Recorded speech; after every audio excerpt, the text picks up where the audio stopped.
Hi, this is Marcel of Marcel on Tech, and today I want to talk to you about the Apple Watch Series 8. Now, I'm actually using the record video function, viewing it through here, which is pretty cool, but let's find out whether that makes any difference and whether you should consider getting this for its primary functions over, let's say, something like my daily driver, which is the Samsung S Watch 4. Let's go.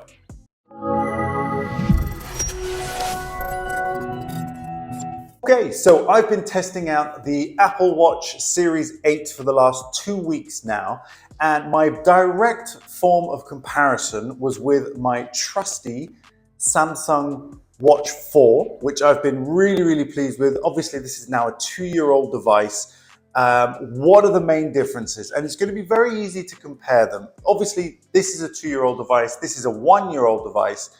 But the thing that I want to be looking out for most of all is going to be health tracking, sleep tracking, comfort, and obviously battery life as well. So those three things are probably going to be in addition to, of course, the use and comfort of them as well. And of course, watch faces, which for me is also a big part of why I love these digital watches.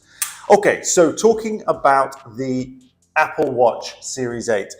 First and foremost, the design is very basic. It's the same design that it's been at least for the last previous 3 versions. So there's nothing new about it, but it's reliable, it's light, it's comfortable, it's easy to view, and of course it does have a slightly brighter OLED screen panel from the previous versions, from the 7 and the 6 and so on. These are obviously incremental improvements that Apple always make, but it's very usable. I live in a very bright country, so the sunlight can be a big limiting factor if the panel is not bright enough, and I never had a problem with the viewing angles or being able to see whatever's on my screen. So in that context, it worked really well, and I was very happy with it. In addition to that then, we're talking about battery life. Now, I actually bought a really cool cradle that I was able to put this on along with the iPhone, using the MagSafe, and that would charge this up. Now, it wasn't charging as fast as I would like. I would usually put it on there for about 30 minutes while I'm in the shower and so on, but then I would get a full charge. And once the phone had settled in, once the watch had settled into being set up, after around 2 or 3 days, it sort of learned my usage. I was getting through a day and a half before needing to charge up the phone. And even then, it wasn't getting critical. I really stress tested it, and I got 2 days maximum out of the battery of 1. But if I had a workout in those days when it was fully measuring everything, then it would get to about a day and a half. So it was pretty good. It was pretty good. And I have to say the battery life, of course, on my Samsung is now really suffering because it's a little bit older. So getting through a day with this is quite a challenge, especially if I have a workout and record my workout. But that will just about get me through the day. But this comfortably got me through the day. Into the next day, if I was doing lots of health tracking, then it would last about a day and a half, which is pretty good, and it's acceptable because you can put this on your stand or on the charger when you're getting in the shower, and it charges it up, especially if it's on around 30-20%, something like that. You usually can fill it up and fully charge it in about 30 to 40 minutes, which isn't too bad. It's not great, but it's not too bad. Then, of course, we've got the overall watch faces, which I really enjoy. The watch faces have been, they're not as many, of course, as you can get on Android Wear, which, of course, is what this is running. But I find that the variation is enough. That's the thing with Apple. Apple tends to curate all of their things to make sure that they look as good as possible.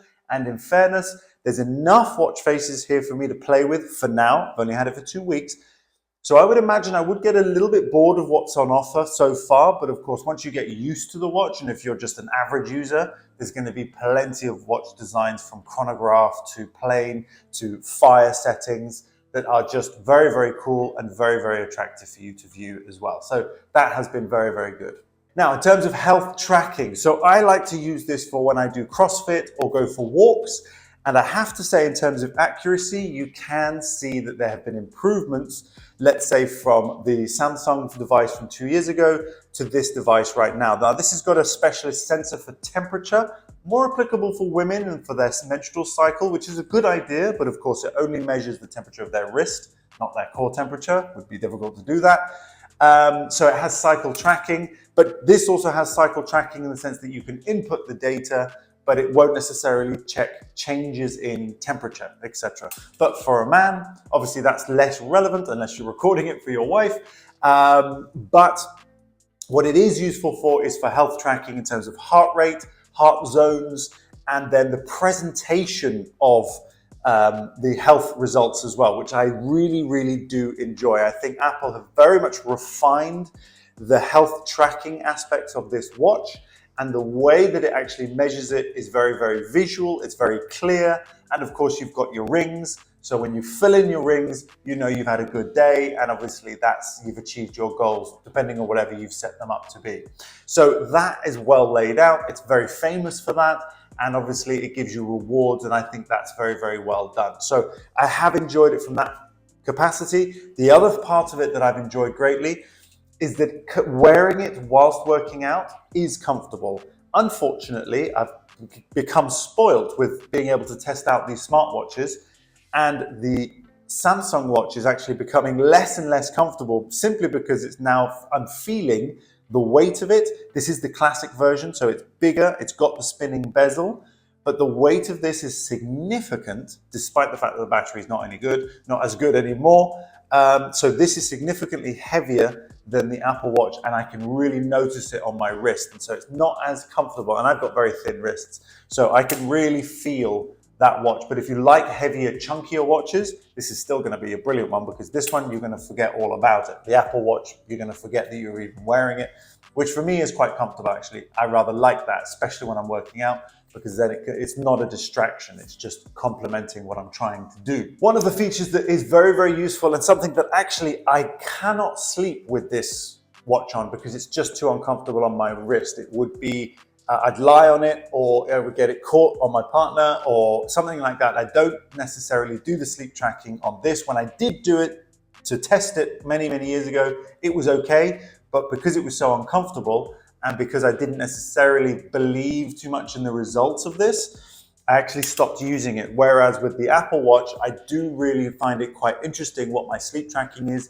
in terms of the setup that it has regarding a routine about going to bed at a certain time, so setting that as a goal, and then it automatically sets itself into bedtime mode, which means the screen won't brighten up.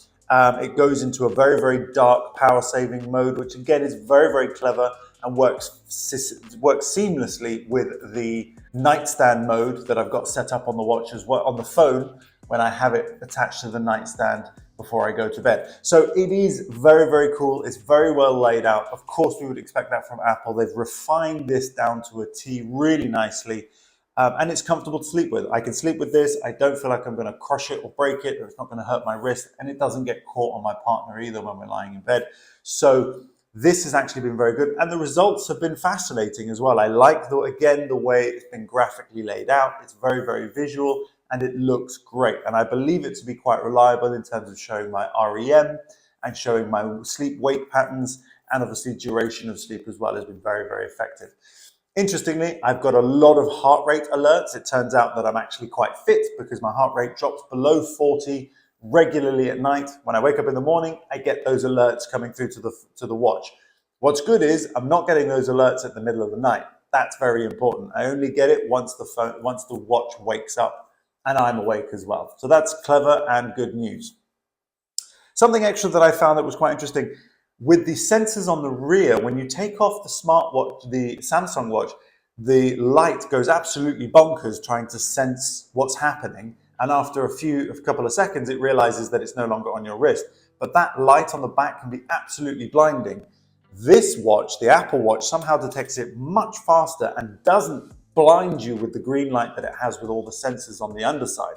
And so they've done a much better job of deactivating those sensors when you're actually not wearing the watch, because it's pointless, that light flashing in your eyeballs. unless you're actually wearing it, right? So one of the things that stood out to me really well is that the integrations of, let's say, Spotify on the watch is really good. I can fully control everything really comfortably. Now, in fairness, compared to the actual Samsung watch, it is also well done, and I can control everything on this too, but it's not quite as well laid out as it is on the Apple Watch. It's just got a lot easier usage, which is fantastic, and I really, really enjoyed using that. The versatility of having a spinning crown as well as the button as well is also quite a nice touch. Now, I actually don't find that I use the push button very much, because that just brings down the settings tray, which I don't often use. But using the scroll wheel is interesting. Now, I've just noticed that on the watch, I can actually zoom in as well. So that is quite clever. Using the watch itself, I can zoom in. Let's see how close we can get. Very, very close. And you can see there how that's manually controlled on the watch as well. That's actually a very, very clever feature, and something that is actually quite useful if you're going to be using the watch in order to record, etc.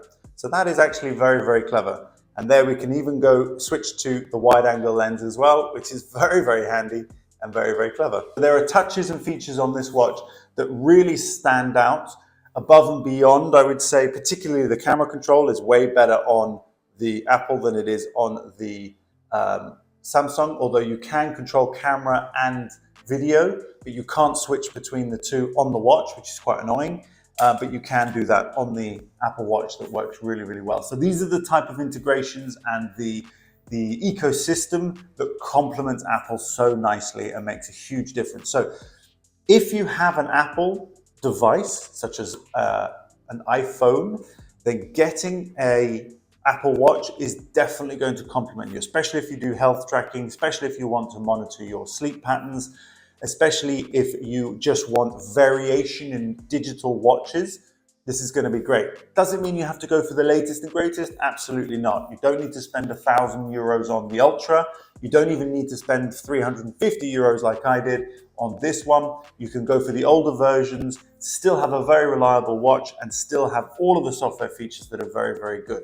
But if money is not an option, not a question, then I would highly recommend a watch like this, even the Ultra, because it's just got a larger screen, bigger battery, and has a little bit more granular control, settings, and health parameters as well that make it really, really fantastic to use. And you'll find links below as well. Hopefully you got some value out of this video. I appreciate you watching. Don't forget to subscribe. It makes a huge difference to me, and it will help out the channel massively. Otherwise, I look forward to seeing you in my next one. It won't be long. Bye-bye for now.